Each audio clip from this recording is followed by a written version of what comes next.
We'll brief you on what happened today in the grand jury with regard to an October 14th, 2022 case that happened at UB.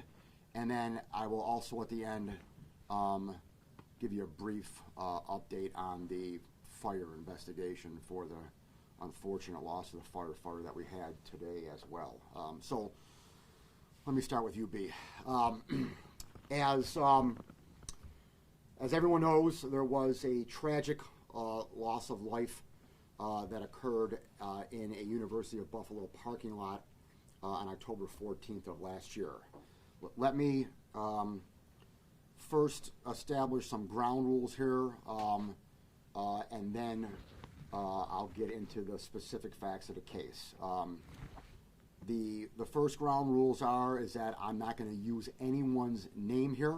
I'm going to refer to the participants by a title that I'll give them. So I will not use anyone's names. I will not confirm any names at all in regard to this investigation. That's ground rule number one. Number two is this matter went into the grand jury. I put this matter into the grand jury, and as we all know, a grand jury is a secret proceeding. The fact that a grand jury is even in existence is a secret proceeding. For anyone to be talking about the existence of a grand jury is improper. And I know that was done in this case, and whoever did that did it improperly. I firmly believe that when a grand jury investigation is initiated, that it is secret, and no one is to know it's initiated. And so any evidence that is given to the grand jury, I am prohibited from talking about. So I cannot talk about any witnesses that went in the grand jury. I cannot talk about any evidence that went in the grand jury. I cannot articulate anything that came out of a grand jury at all right? So all of that is secret, and I cannot talk about that at all. What I can talk about, and what I have a lot of, is independent evidence that was obtained outside of the grand jury. Evidence that was obtained in the course of this 6-month-long investigation that I received before we went in the grand jury. So all that evidence is fair game. And I can talk about that all day, and I will talk about that all day if you want. Those are the ground rules that we need to establish here. Make sure everyone's clear here. Okay, so let's start out with the players. We have 6 individuals that were involved in this incident. We have 5 individuals who were together, who were friends to some varying degree. And then we have 1 individual who came to the party solo. All right? So that you have 6 players in this scene. We, of the 5 individuals who were together, one of those individuals was the victim, who was a Buff State student at the time of this incident. Another individual of the 5 was a former Buff State student. 2 others were also then Buff State students. And one of the 5 was a UB student who actually lived in a dorm there at UB. So the 5 guys who were together, 3 of them were Buff State students at the time, to include the victim. 1 was a former Buff State student, and 1 was a UB student. The one over here was neither, and there has been he's a stabber, all right? The one over here is a stabber. There's been talk out there, again, there has been so much misinformation out there that it's not even funny. And one of the pieces of misinformation was that the stabber, the one, was a UB student or a former UB student. He never had anything to do with UB at all. Never went there, had no relation to UB whatsoever. All right, so those are the players. Let's talk about the five. The victim became friends with the four others sometime in the early semester of last fall of 2022, and the victim got to know one of the other four pretty well, and then that one individual introduced him to the other three. Evidence that we gathered indicated that of the five individuals, I'm not going to say all five of them. I'm not going to identify which ones of the five. I'm just going to say in general that this group of kids, we have evidence that they had a practice of robbing marijuana dealers. The street name for that is called Stain, S-T-A-I-N. We have evidence from cell phone messages, and I will say cell phone messages that do not include the victim's cell phone, so I'll be fair to the victim here. The victim's cell phone was not included, but from some of the other four, we have cell phone messages from earlier, September, October, before the UB incident, where they talk about staining people. And in street terms, that means robbing marijuana dealers.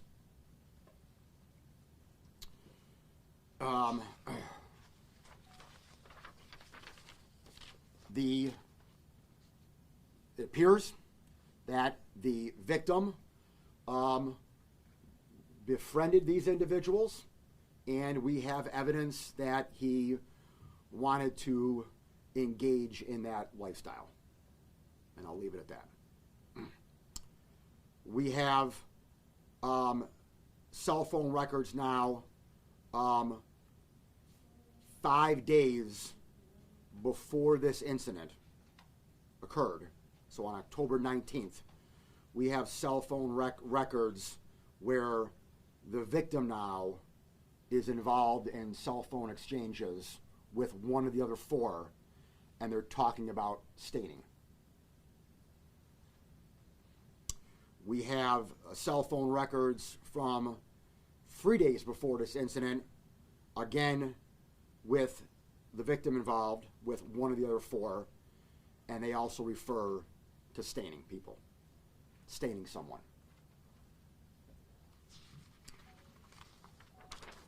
I should have said at the beginning here, but let me, midway through,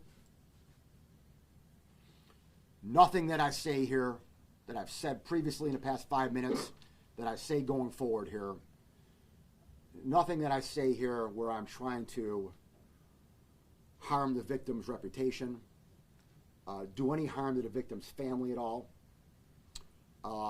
to do anything to hurt the victim at all.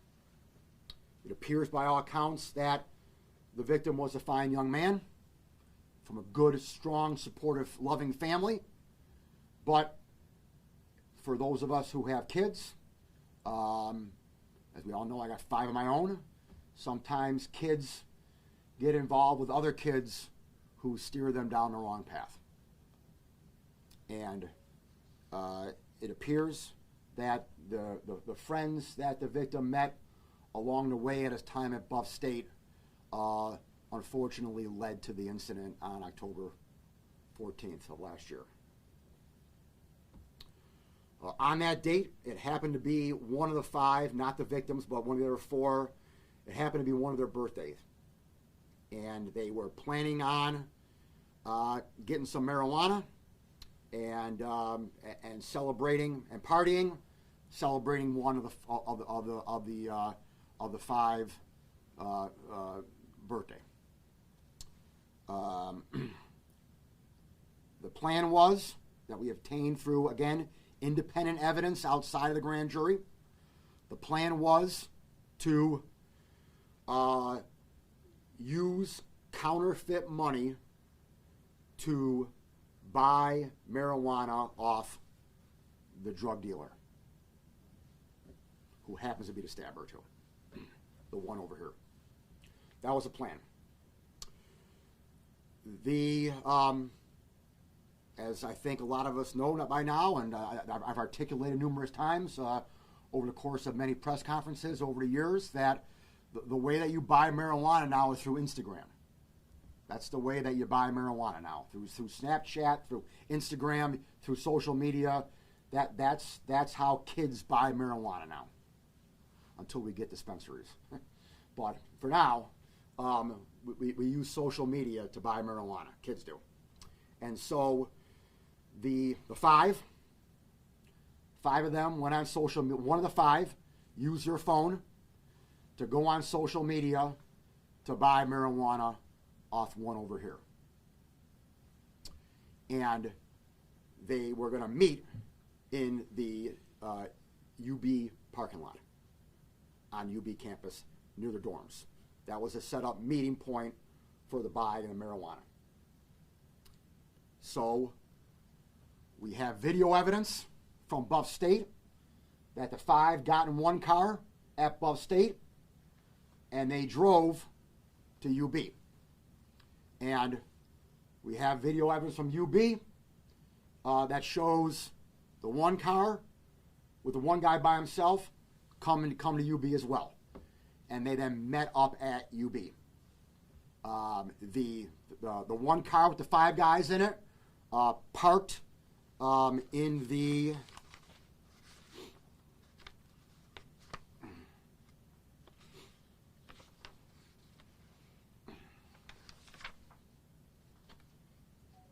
Richmond B parking lot. 5 guys in one car parked in the Richmond B parking lot, which is outside of dorms there at UB. And the one guy, the dealer, by himself, pulled up in the Moody Terrence parking loop by the Richmond Annex. So the cars were not together. They were separated to a certain degree.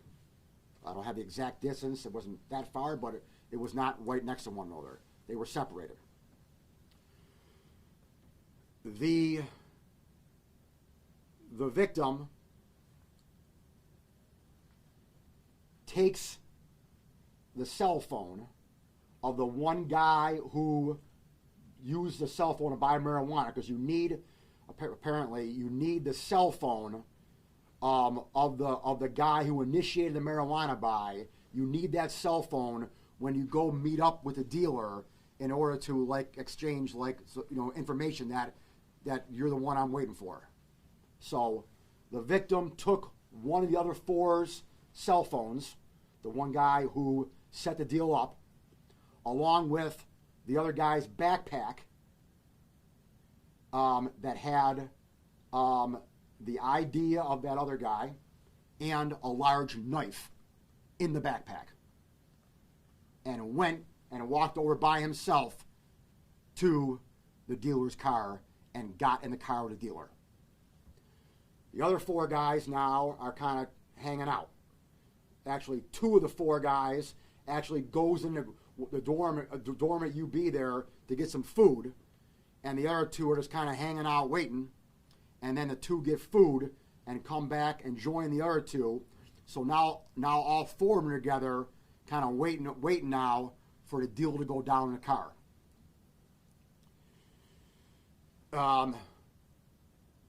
In addition, obviously, to the backpack with a knife in it and the phone, the victim also brought $1,800 in counterfeit money into the car with him. to buy a pound of marijuana. When he gets in the car, something went awry.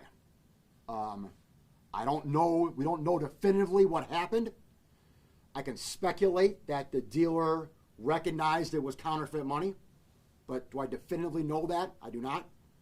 But I suspect that the dealer recognized it was counterfeit money, and we have a cell phone record from the cell phone that the victim had with him, his friend's cell phone that he took, the one who arranged the marijuana buy. We have the cell phone records that says he texts one of the other four and says, "I'm in the vehicle." The guy he texted said, "Everything's sturdy," meaning everything okay. And then the response from the victim back is, "I'm about to duff him, get ready." And then a fight broke out in the car. And then once the fight broke out in the car, the other four now join in. And we have numerous, 3 to be specific, 4 to varying degree, 3 with good identification, a 4th with okay identification, but we have 3 independent witnesses, students. I shouldn't say students, but I don't know if they're all students, to tell you the truth, but I assume they're students. People at the UB area there, in the dorm area there, who provided us with evidence that they saw 5 to 6 individuals beating and stomping on one guy in a car. And what we know is that while the dealer was getting stomped on, he also had a knife with him, and he pulled out his knife, and he stabbed the first guy who was closest to him. And that happened to be the victim. 1 stab. After the stabbing, the 5 who were, some were in the car, some were outside the car, the 5, including the guy who got stabbed, realized the stabbing occurred, and all 5 take off. The stabber was able to take off. The victim was able to take off.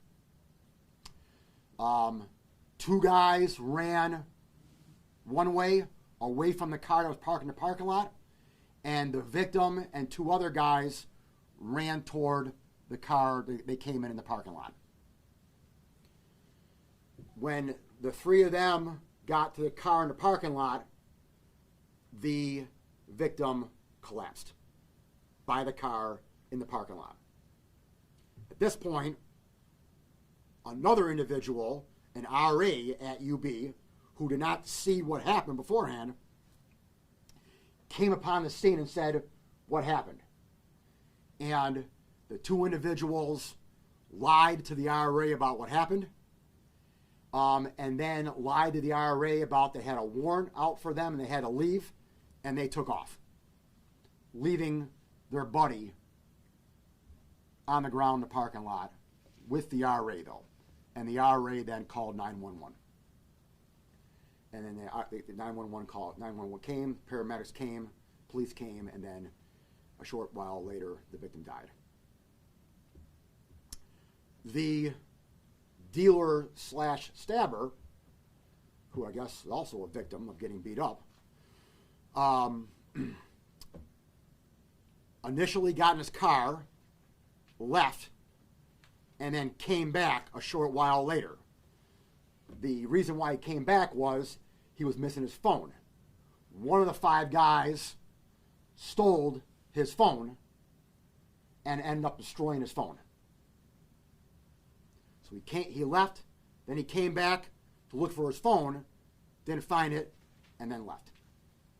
So when the cops got there, there was no one around except the RA and the victim lying on the ground in the parking lot with the car. The car was still left there, and with the backpack that was left there as well. The counterfeit money was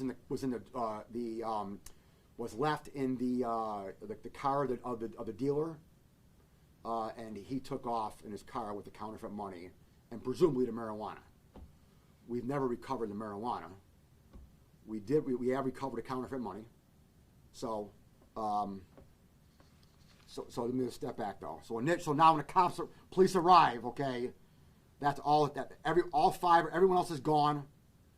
The car that the 5 arrived in is there by itself. The victim's on the ground, and the RA is there with them, and that's it. So, in the course of the past 6 months, we had to piece together the story. We had to piece together what happened. There were numerous reasons for a delay here, all right? I mean, I know that the family has been, calling me incompetent and complaining about why is it taking Flynn 6 months here. Well, we've told them the answer. They just don't want to listen to it. I'll tell the world the answer, okay? The answer is because we had individuals who did not immediately come forward. We had to hunt down who these people were. And then eventually they came forward. We had individuals, when they did come forward, they misled the police and lied to the police about what happened. On top of that, we had individuals who came forward who got lawyers right away. And whenever you get a lawyer now, okay, the lawyer's in charge about, hey, you're not talking to my client. I'm not going to let you talk to my client unless I get A, B, C, or D, or under these circumstances. So I've got to deal with lawyers now to talk to people who were involved and who were witnesses. We had to get search warrants for the phones that we recovered and that were turned over to us. We had to get search warrant for cell phone tower records to try to ping where people were and corroborate where people were at the time of the incident. It takes months and months to get cell phone records. It takes months and months to get cell tower records. So when I'm accused of being incompetent by the victim's family and their friends, I find that offensive. And and again, they know why this took long, because we have been in constant communication with the family throughout this entire incident. In person, over phone, through their lawyer, constantly in communication over the past 6 months. So when I see them out in front of the building here 2 days ago, railing against me that the DA hasn't been transparent, the DA hasn't told us what's going on, that could not be any further from the truth. Now, did I keep certain things from them, particulars about the investigation? Absolutely I did, because I don't want that information out there in the public while I'm conducting an investigation, especially a grand jury investigation.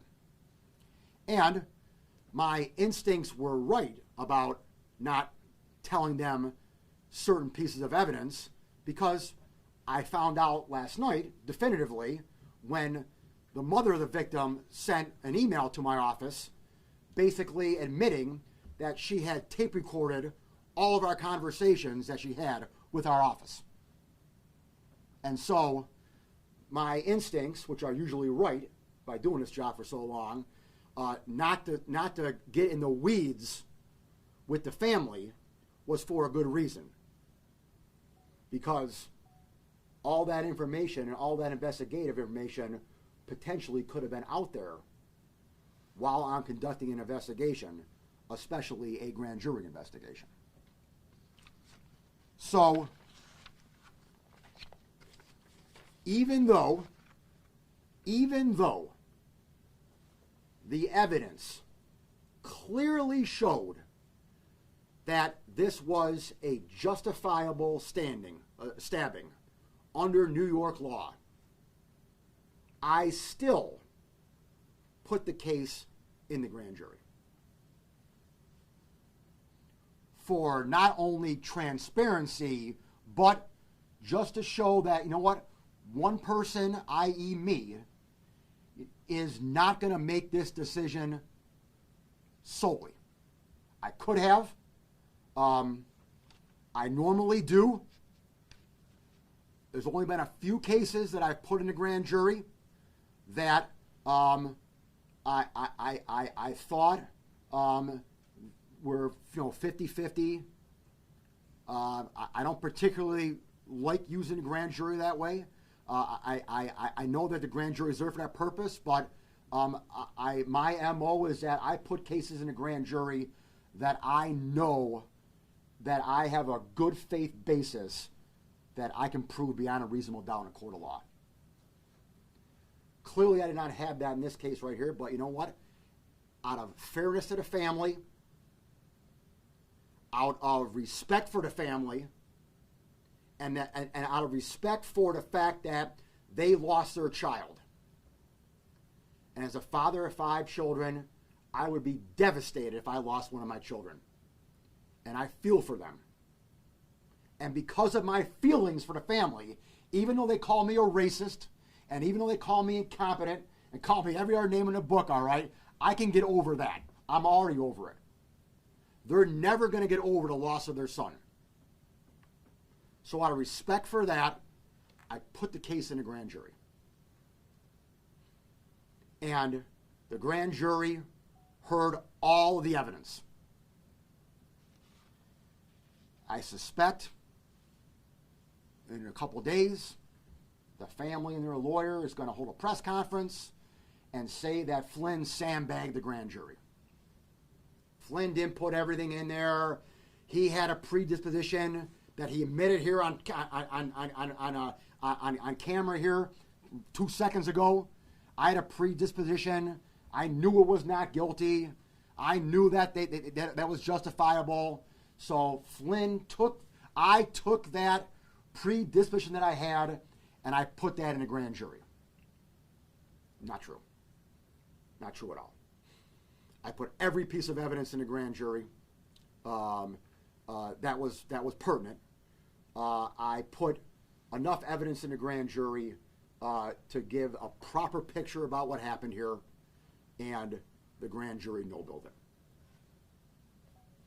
Grand jury voted for a no bill, which in layman's terms basically is that I cannot go forward with the prosecution of this case,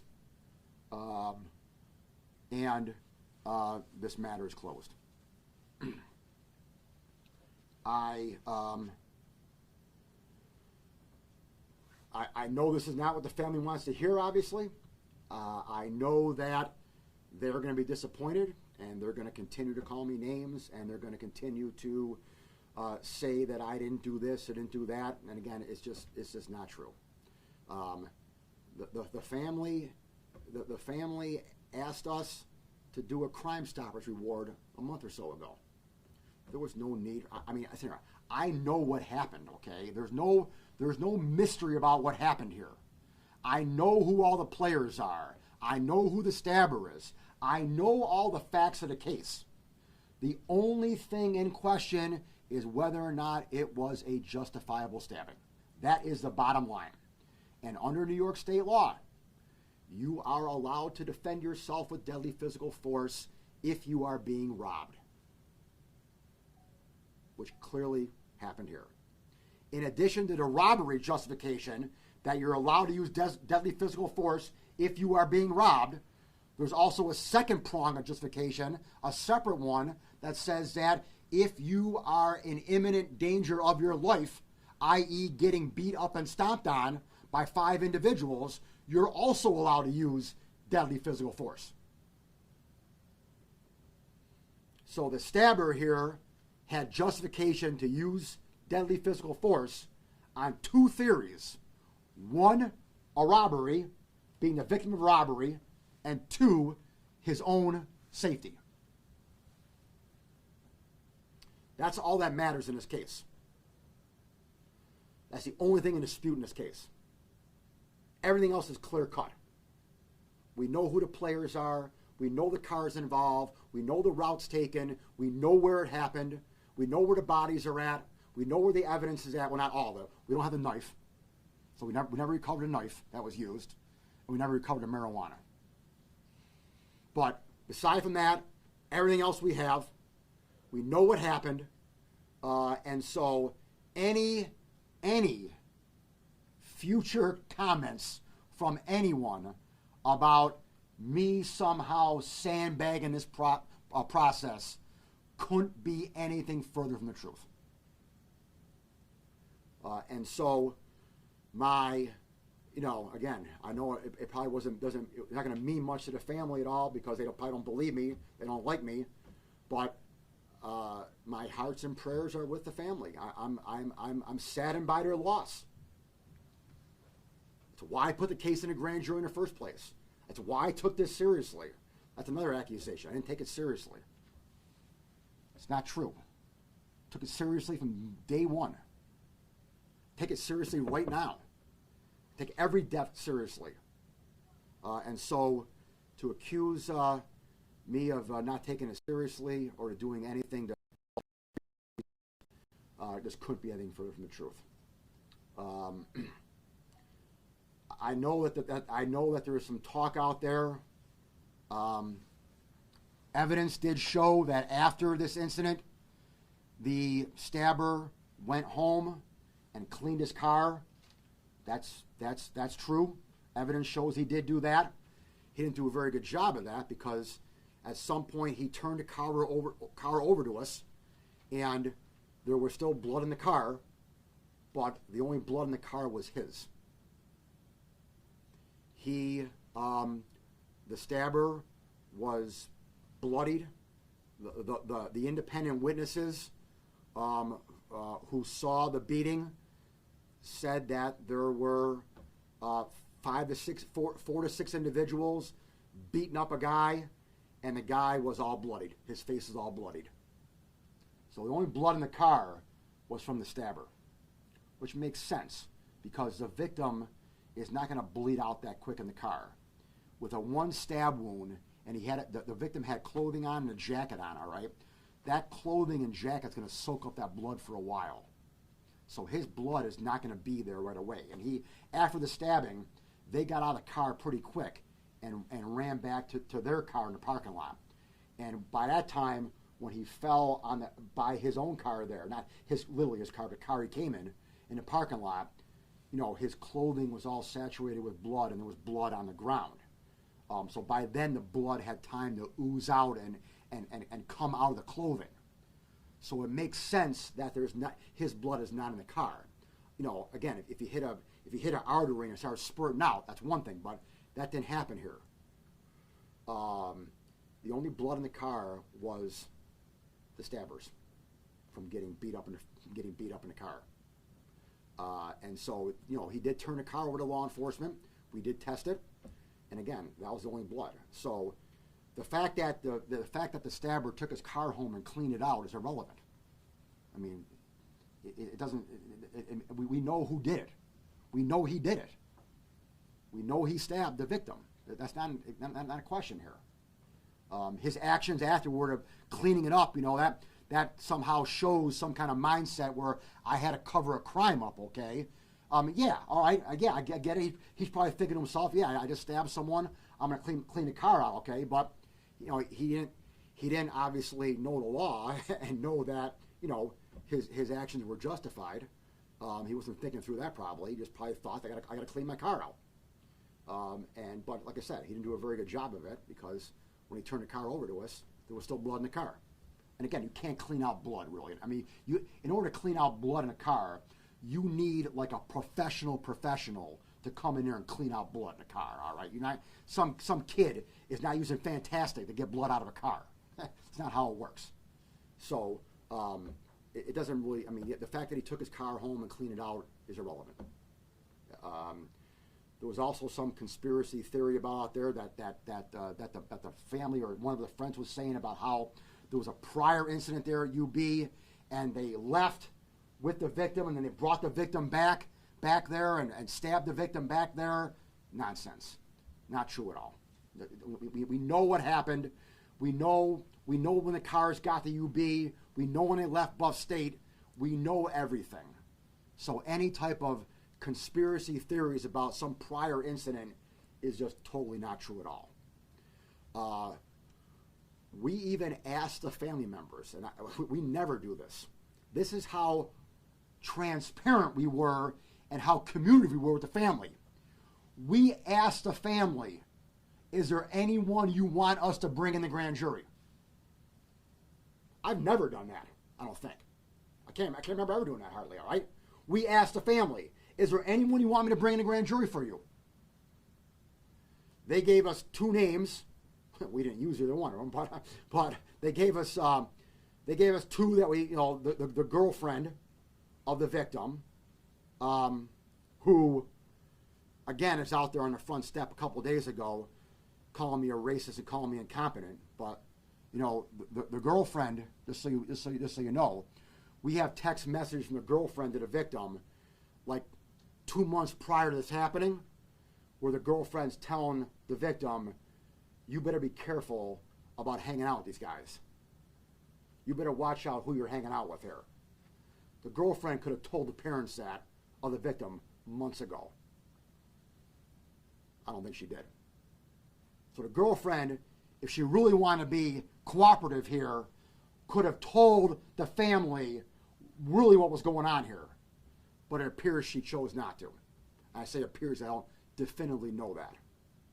So, the girlfriend, we don't need to, I can't talk about who I put in a grand jury, who I don't put in a grand jury. But I can just say that, we asked the question about who they would want to go in a grand jury. And I'll leave it at that because I can't confirm or deny who did or did not go in a grand jury. So obviously this is a tragic situation, and our hearts go out to the family here. It may seem that I'm a little miffed by being called a racist and being called incompetent, and to a certain degree I am, but I'm more upset about a young man dying. I'm more upset about the loss of life, but in this case, the loss of life was not criminal. So I'll take questions on this, but real quickly. Obviously, the funeral for our hero firefighter was held today, Jason Arno, and I can tell you that the investigation is underway. It has been underway for the past 10 days. The investigation includes my office, obviously, along with the ATF and the Buffalo Police Department and the Buffalo Fire Marshals. We are in the course of trying to determine the cause of the fire. What exactly happened inside that building, and my role obviously is to determine if in fact any criminal conduct is going to result from that fire. Nothing's been ruled out yet. There are 3 kind of levels of conduct. There's intentional, there's reckless, and there's negligent. There's a 4th, stupid conduct, but let's put stupid aside and just, there's intentional, negligent, or reckless, and negligent. So all 3 areas are being looked at. Like I said, nothing's been ruled out yet. I'd be surprised if we find anything intentional at this point. But again, it's not ruled out yet, though. But whether or not there was reckless conduct or whether or not there was negligent conduct is being investigated and will be thoroughly investigated by this office, along with my partners in law enforcement and the ATF and the fire department. Questions, Harold? Just so I understand how this works, is it your determination or is it the determination of the grand jury that there are no charges to be pursued grand jury? in this case? Grand jury. They no bill it. So when they, what is it called? no bill, no one word bill, BILL. Okay. Yeah, they vote. So how a grand jury works is that, I'm not talking about this case particularly here. I'm just in general law school. Okay, I present a case to the grand jury. I give them the evidence. I give them the charges that are potentially there, and then they vote either to indict or not to indict, and they voted not to indict. And the legal word for not to indict is called a no bill.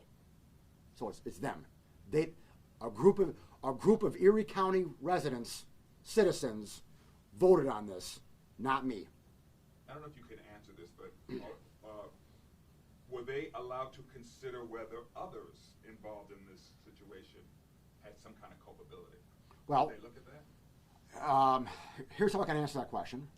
They were given the evidence that pretty much, well, I can't say what I'm sorry. They were given numerous pieces of evidence in this case, witnesses, data material. They were given numerous pieces of evidence, all right, that covered this whole thing. So now again, we only presented evidence. Our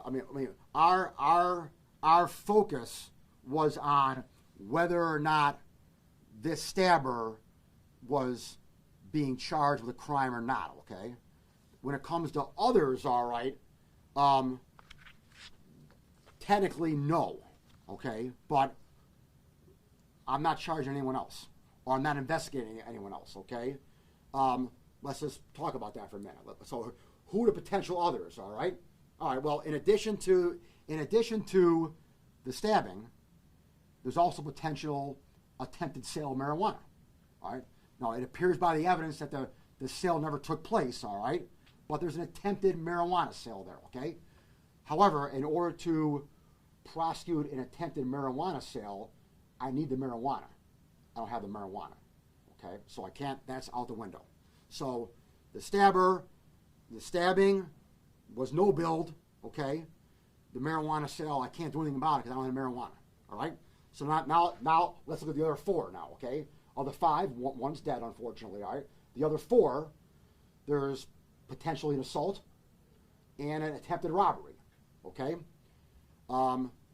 In order to prosecute the other four for an assault or attempted robbery, I would need the stabber as my victim, okay? So I would need to use him as my victim against the other four. And that would, to me, would be a travesty of justice. So I'm not doing it. So I know you're saying that it's a justified stabbing. Yes. But nothing, the stabber could get nothing, not even criminal possession of a weapon. You had indicated I don't have the weapon. driving away, Yeah. cleaning the car out, absolutely Nothing. no responsibility legally whatsoever. No. So what charges did you present? I can't answer that question. Okay. Yeah, I can't tell you what exactly was what was charged. Yeah. Okay. So no one was arrested either way as well. Well, there's no arrest. No, no. The only way there's an arrest is that if you if they vote to indict, then I make an indictment on the arrest on the indictment. But they voted not to indict, so no arrest. Where was Tyler Lewis? Where was he stabbed? In the chest. And then one stab, one in the chest. And then he goes back to the car. Yeah, he walked back to ran and walked back to the car. Yeah. Right. The family has also claimed that medical personnel, they were slow to getting to the scene. Do you have any indication as to how long it took I don't. EMS or paramedics to get there? I don't. I know that the RA was there right away. The RA, was there and had a conversation with two of his buddies, who then took off, and then she called 911 right away. But how long it took to get out on that, I don't know. It's your understanding that he died at the scene there, or I don't. to a hospital? I'm not sure. He was definitely taken to a hospital. I'm not sure if he died on the way or at the hospital. That I'm not sure of. But I can find out for you and let you know. Was this potential? Is there any sort of evidence that maybe indicates that the victim was doing some sort of initiation? No, to be part of that? no. It was just They were going to rob a guy of marijuana with counterfeit money. So how old is this stabber? The stabber is, I don't know how. He's young. He's not. He's like. From what I remember, there was like the press release says between the age of like 19, 20. Yes. I just want to know specifically. I got it, but I don't want to do. I'm not going to say anything to identify who these 6 people are. Okay, so, but I'll let you know if I want to tell you that or not. I don't know off the top of my head exact age. When I can go find out in a minute, and I'll think about it if I want to let you know. So like, where is this case like heading to? So Case is done. Like there's no justice for not heading anywhere. The grand jury ended it. What about investigating the people who are lying to police and all that? That's fine. What is this alleged It scam happens, called right? again? Happens. Um, Harold, yes. What this scam of robbing? marijuana? Staining. Staining. Stain. STAIN. Stain. Is Yes. that something that's widespread? Is that something that you've heard in other investigations? Yes. Yeah. I didn't learn the name Stain until this investigation right here. But I hear tangentially all the time about marijuana dealers getting robbed, but no one wants to come forward, obviously, because they're a marijuana dealer, so they're not going to come forward. But you get intel through law enforcement sources about people getting robbed, marijuana dealers getting robbed. I never heard the word stain before, but in the course I learned that word now. And it's specifically directed, targeted toward marijuana.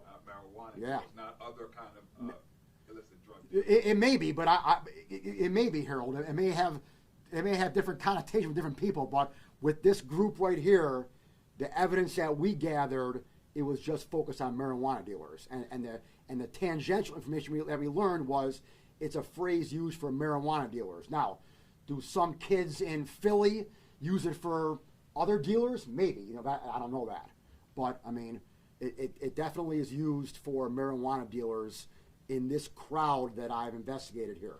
And just to be clear, Yep. you said there's evidence that the victim in this case, or the deceased person, Yes. was involved in this activity. Oh, absolutely. He was the one who went into the car with the dealer, with the counterfeit money, to buy the marijuana, with his friend's cell phone, with his friend's backpack, with his friend's ID in the backpack, and a large kitchen knife in the backpack as well. To be fair, that was never brought out and used, but it was with him in the backpack. And on top of that, we have cell phone records that show the phone of the friend texting to another one of the guys, "I'm in the car, I'm about to duff him." What does duff mean? Beat up. And this is all on video. This is all on text. Well, going into the car and everything. No, No? nothing in the parking lot's on video. The video just shows, we got video from Buff State that shows the car leaving the Buff State campus. We got some video from UB that shows the cars pulling into the Buff State area, but there's no video that shows the incident. So all this is based off of cell phone records and witness accounts. Yes. And was this the only reason I wanted to ask was Yeah. for initiation was because I know that early on you had said that he was with these people and they were involved, but I guess I just wanted more clarity in terms of had he done this activity before, or was this a first time that he had done this with this? That I don't know. Okay. I have evidence that that this activity had gone on before amongst some of the others. Whether or not they specifically included him or not, is a little unclear.